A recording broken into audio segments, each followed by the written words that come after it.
Pelicans absolutely destroy the Brooklyn Nets at home. I've lost my voice. Make sure you like, comment, and subscribe.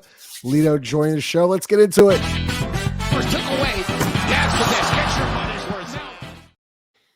Presented to you by the Birdsall Law Firm, the official injury lawyers of Pro Pel Stock, located at 918 Poydras Street by the Superdome. Give them a call at 504-523-5413 if you're someone you know has been involved in an accident. Birdsall Law Firm, the official injury lawyers of Pro Pel Stock. Once again, I do apologize for my voice. I just, Lito, when you have a kid, the kid is always sick, and then you get sick, and then the house gets sick. So you know what? It is what it is. I'm powering through it, just like how you're powering through it. Pelicans absolutely embarrassed, and we're gonna get Chris Connor in here. Pelicans absolutely embarrassed the Brooklyn Nets tonight. What's up, Chris? You got an echo in that background. Just a heads up.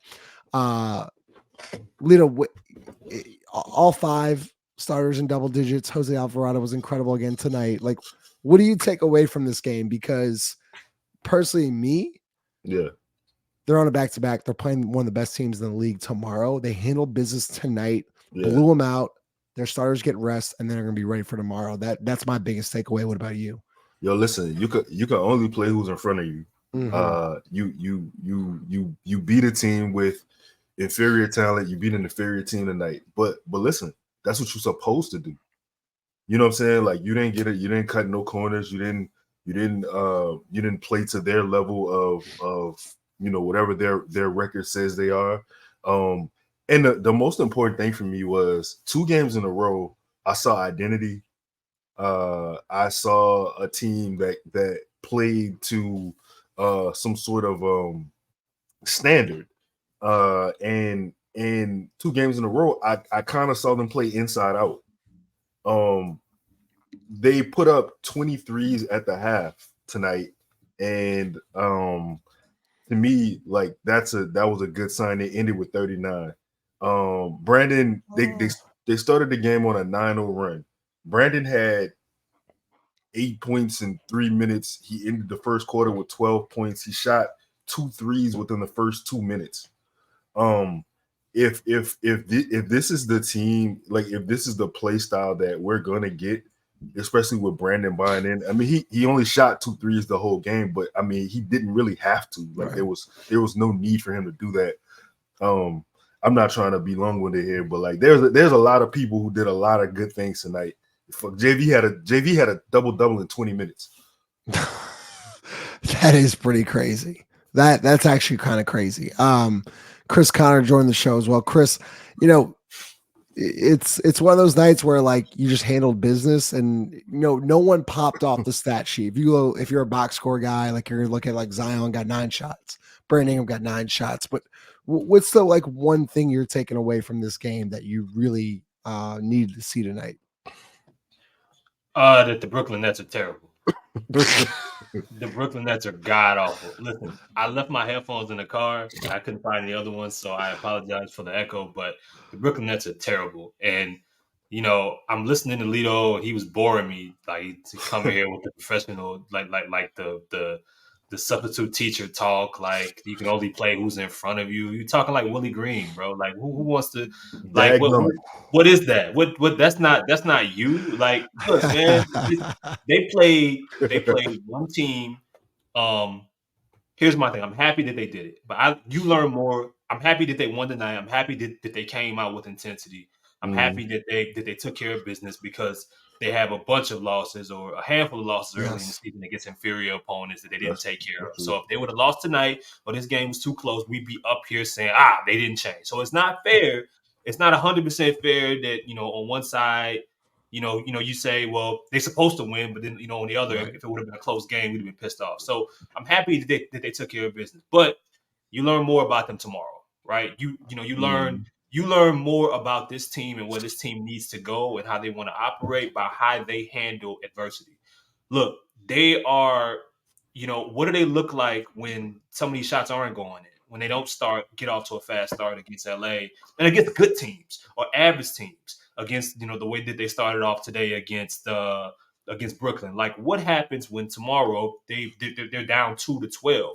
Do they continue to play this process or play in the way that you're talking about, Justin, the way that you're talking about, Lito?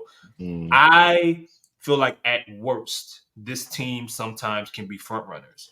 And I think what's going to be best for them and what's going to be great about this stretch is that they can't take their foot off the pedal. They can't afford to have bad possessions. They can't afford to have letdowns or lose focus. They have to come in ready to work over these next couple of weeks because they're going to be playing really, really good teams. They're going to be on the road. And these teams, and the Western Conference is log jam right now. Pause it if that's crazy. So I'm going to learn more about this team in the next 2 weeks. I'm happy that they won, but I'm already ready to see what they're doing against Minnesota and what do they do when some of these things that have been working as of late gets shut off by better teams. Right. Let's talk about that. I'm glad you brought that up. So this upcoming stretch here, Lito, it's very important. So they're one game out of the 4 seed. The Clippers right now hold the 4 seed, but they're one game out of the 4 seed. Pelicans go at Minnesota, then they're at home against the Clippers, then they go back out west at Sacramento, at Golden State, at Denver, then back to back at Dallas. So that's 6 games, or that's 3, 4, 5, that's 7 games I just gave to you. They're all playoff teams. Yeah. What do you think this team needs to go to? What's their record after 7 games to where they can hold, whether they'll be the 6th seed or even better? Where do they need to end up here? I would say you probably need to win 4 of those 7. So they gotta go 4-3. Yeah. Okay. So they gotta go 4-3. How do they get to 4-3? Because I see they're good at home. I feel like they can handle LA. I feel like they can go on the road and beat Golden State, and I feel like they can steal one in Dallas. So then that leaves you Minnesota, Sacramento, Denver. Yeah. Can they win one of those 3? I think they played Minnesota pretty tough. I think it's gonna be a good game. I don't. What were the other 2? Denver and who? Sacramento. Denver, Sacramento, which they've won in Sacramento. They beat Denver pretty good. Yeah, I think they can beat Sacramento, and I think they can beat Minnesota. Denver's the only team in the West that I would be worried about, to be honest. The one thing I worry about Dallas, I don't know about Luka's injury, but Kyrie coming back kind of sucks. Yeah, I mean, shit, it could just be Luka. It really could be.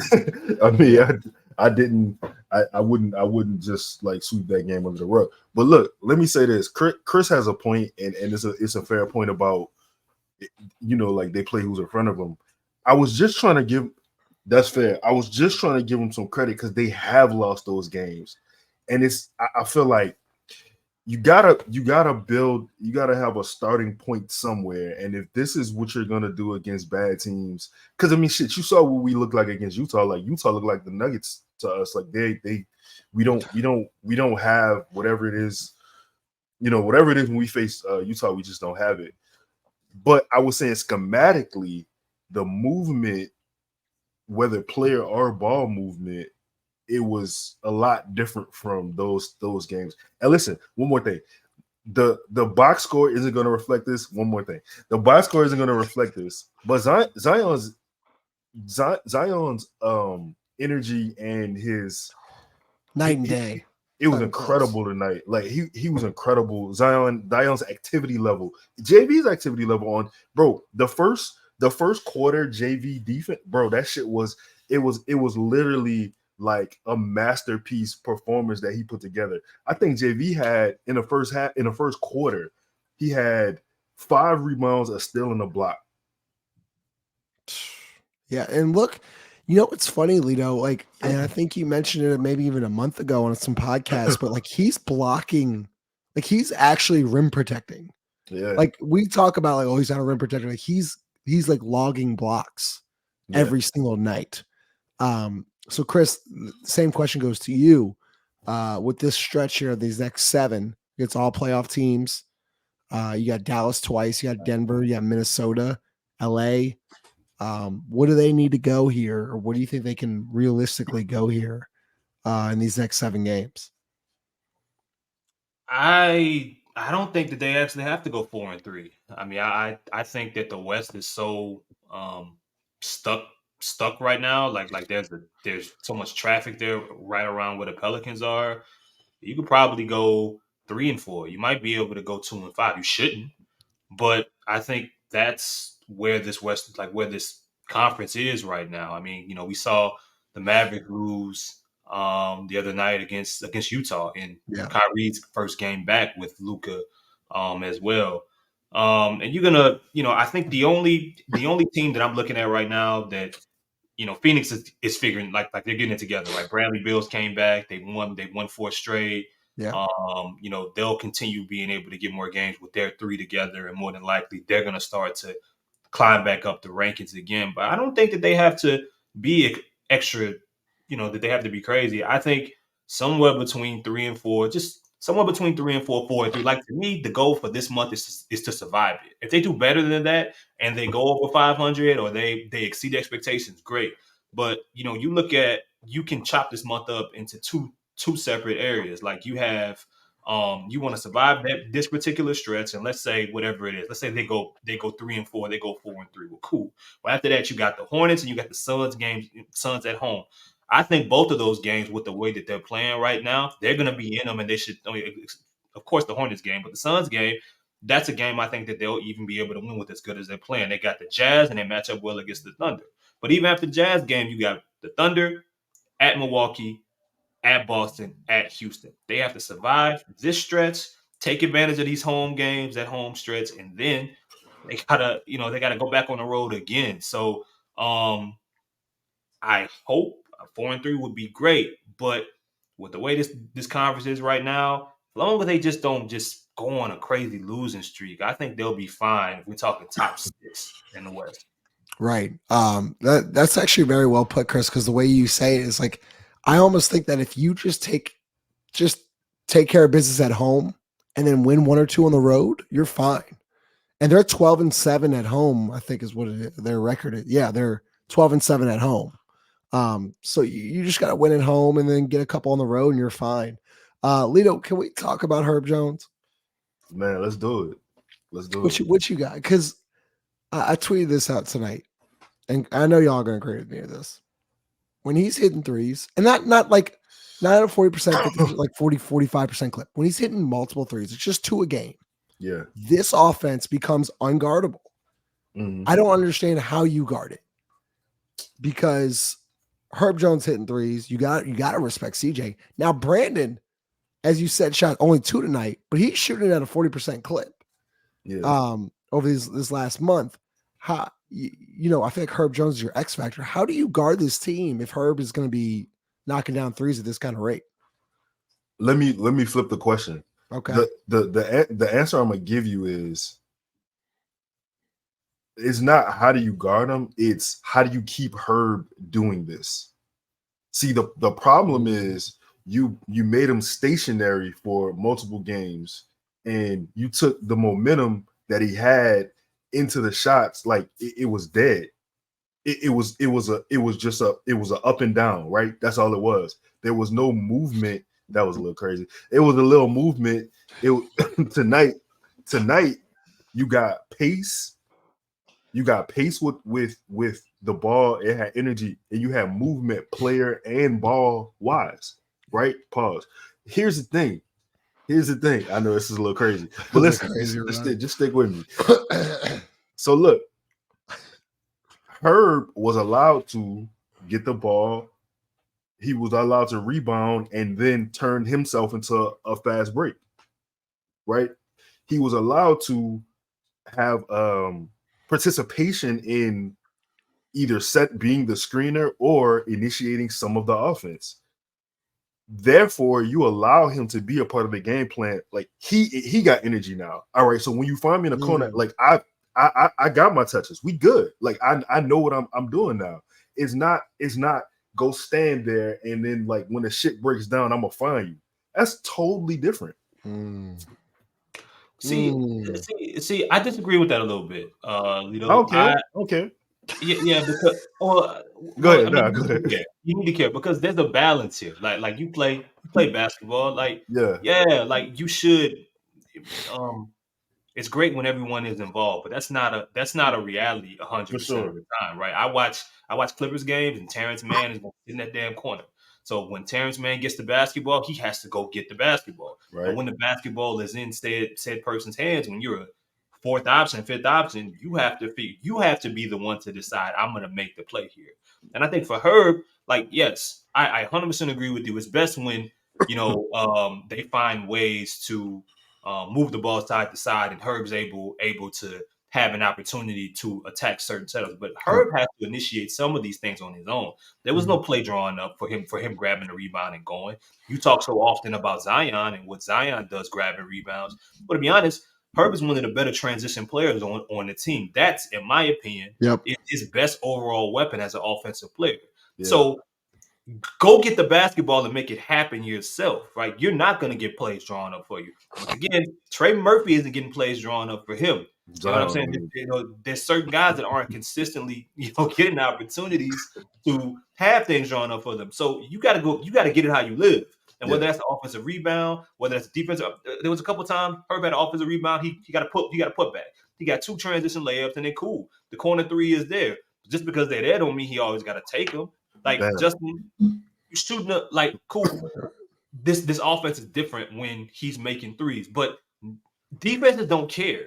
They're still not going to change their approach. They're going to live or die whether Herb shoots 39% or he shoots 30%. They are going to live or die by what he does or doesn't do. So I think we have to also give Herb some of that level of responsibility, regardless of how good he's feeling shooting the basketball, to make himself more available, do more things, and when the basketball is in his hand, make the play. Because 9 times out of 10, he's going to make a good play. He's one of the smartest basketball players on the team, if not the smartest.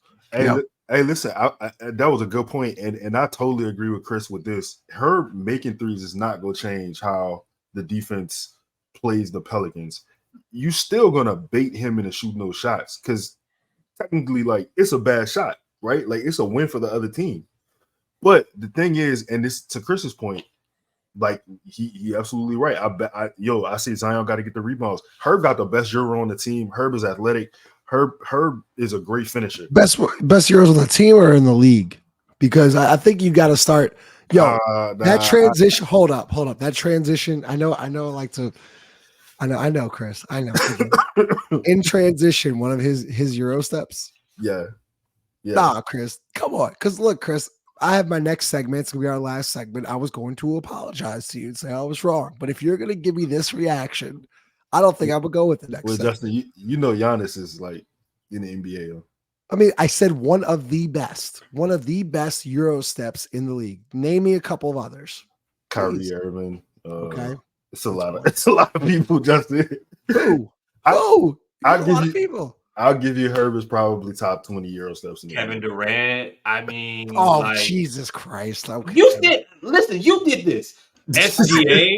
Like, I could go on and on. We talk about the best in the league. Jesus Christ, maybe one of the best in the league. He's got one of the best in the league. Wait, before you get to your next segment, I do want to say this, and I think it's important that Herb does rebound, but also, like, if you got a guy who's a non-shooter, and we all hoop, you got a guy who's a non-shooter, you got to get him involved in other ways. And just, I mean, Chris, I feel your point about Herb getting himself involved, but, like, put him on the ball, bro. Put him on the ball. He's a point guard. He's a point guard. Also, involve him as a screener. I keep saying this, man. If you're going to sag off Herb Jones, just do dribble handoffs to CJ or Brandon or whoever. Good shooters, Trey Murphy, that guy sagging off. Now it's a ball screen. You're stepping into a wide open 3. Presented by Company Burger, located 4600 for Red Street. Chris, I'm apologizing to you. I'm sorry. I might have said something about Cody Zeller a couple of months ago. I don't want to. Look, I'm a man, okay? I'm a man. When I'm wrong, I'm 40. I'm going to fucking admit it, all right? I'm wrong. You know what? I fucked up. I'm wrong. My voice is fucked up, but I apologize again. When Larry Nance is healthy, Chris, when he's healthy, fully healthy, he's a weapon for this team because, tonight I got to see not only is he communicating, but he's really attacking rebounds. He's deflecting, he's blocking, and then he's also finishing around the rim. And if he's making a 3 or 2 a night, he becomes a guy that you can really play and lean on in small ball lineups. So what have you seen from him the last 3 or how long has he been back? 3 games? 2. 3. 3. All right. Right? 3? Yeah. Well, I I mean, don't know. first He's off, back. He's yeah. back. Shout out to Justin. Coming to Mm. play sick, man. You sound like Doc Rivers, man. Thank It's you. I crazy. show up, man. I show up for my guys. I show up. Said Justin got ashy vocal cords. My Okay. voice could be Yeah. So Larry, I mean, again, like I told y'all even when he was hurt at the beginning of the year that this didn't surprise me. Like, but it always goes back to how long can it last when we're talking about health with Larry. If Larry is this, if he can, I don't know what level of health is this. Is this 90% or 95%, whatever part. But the only thing with Larry is that if he drops down to 75%, well, then he starts to hurt you because some of those things that make him, his ability to, to switch his athleticism, his movement, we're talking defensively. There's certain things that don't go away. His effort isn't going anywhere. His communication isn't going anywhere. But when Larry's back to himself and he's being impactful, he's making plays, well, now he can talk on the floor and guys have to follow him. So when he boxes out and does his job, and three Pelicans watch the basketball and watch Day'Ron Sharpe get 2 opportunities to get a putback, he could cuss them out and say, yo, what the fuck are y'all doing? What are we doing? Because now he's impacting on the other side. He's a good screener. He's pretty smart with the basketball once he gets the ball. He's unselfish. He makes the high IQ play 9 times out of 10. Knows who has the hot hand. But I said this even through Zellermania. The thing about Cody, the thing about Larry is that they don't have anybody at the point of attack or some of the last line of defense like Larry, who can defend, who can communicate, who can call out switches, who can hedge, who can recover. He gives a different flexibility defensively that this team doesn't have. And if the wings are rebounding, that lineup can survive. It looks very similar to, I guess from him, it's no different to the guy that was playing the beginning of last year that was a really good basketball player. The beginning of last year, before the shoulder injury, I believe, he was playing really, really well. This is the same guy right now. He's shooting the ball. Everything is there. It's just a matter of the staff has to do a good job of managing it because we know one little injury could change what we're seeing to him being almost unserviceable some nights. And that's where the discussion gets a little crazy. And I think that's what also people are watching him saying right now is they don't believe it's going to be able to last that long because they say it's only a matter of time before he gets hurt. But it's funny you bring that up, Chris, before you get to Lito. Because we talked about it though early last year. We're running Larry into the ground. And I think 20 minutes tonight is perfect. I think JV should most likely get more minutes than Larry, but you can't, and I think you said this you can't run him out there for 30 minutes tonight. You just can't. We've seen it now time and time again. When you run him out there for 30, 35 minutes a night, he breaks down. And it's not a shot at him. It's just a fact. But when he plays 20 to 22 minutes, he can be very productive. Lito, go ahead. Nah, man, I agree with everything y'all said. Wow, with both of us, you agree?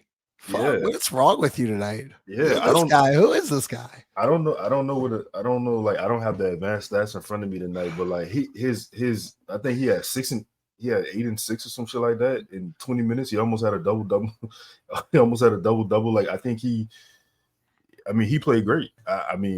There's nothing else to say about it. I mean, I'd hate to be cliche, but he was good. Do you think, would you be upset tonight if he ended up with more minutes than JV? And do you think that's going to be a thing in the future? It's going to be a thing in the future for sure. Like, I wouldn't have been upset tonight, no, because you scored 27 points in like 3 different quarters. It really wouldn't have mattered to me tonight. But yeah, I definitely think, we had this conversation based on how Willie Green wants to play basketball, based on how he sees a center. A hybrid center situation, I think he will prefer, to play Larry. It's not a knock on Willie. I'm just giving what I've been seeing throughout the past 3 years. Jordan Hawkins at 26 minutes tonight. Jordan Hawkins led the team in shots tonight. Shout out to Jordan Hawkins. Yo, I've never said that's some confidence, man. He just doesn't care. Delusional. It really is. I'm telling you, I seen it before. Yeah, like yeah. Last part, Chris. Brandon Ingram's recorded one block or more in 5 straight games. Longest stretch of his career. Do you think I love the effort that he's given, and I love that this back-to-back games, and maybe I had to go back and look and see if this streak is longer, but back-to-back games off the top of my head where Brandon starts out guarding the best team's perimeter player, whoever What it do you is, think that's about? getting Herb off ball, keeping That's Herb out of foul trouble, having him guard secondary actions or second or third best players versus putting him with the responsibility of guarding the best player and consistently, which isn't a bad thing. But like Lito has said, calls him Ed Reed, like you've mentioned and so many others. They said the other day, he's better. As good as he is on ball, he's one of the best off-ball defenders in the game. You just free up so many other things defensively. But that can't happen if Brandon isn't taking these assignments the way that I think both games he's done a really good job of guarding both LeBron and Mikal Bridges. And it's going to be interesting tomorrow if this happens again. He has to guard Anthony Edwards. Then I really learned what this looks like. I mean, I can't wait for tomorrow, dog. Yeah. I can't. He should want to guard Anthony Edwards though. Like he should. He should take that person. And did he miss the last Timberwolves? No, he played. He played. Yeah. Chris, what is this?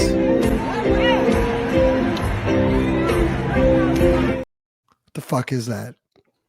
What is that? It's a miracle.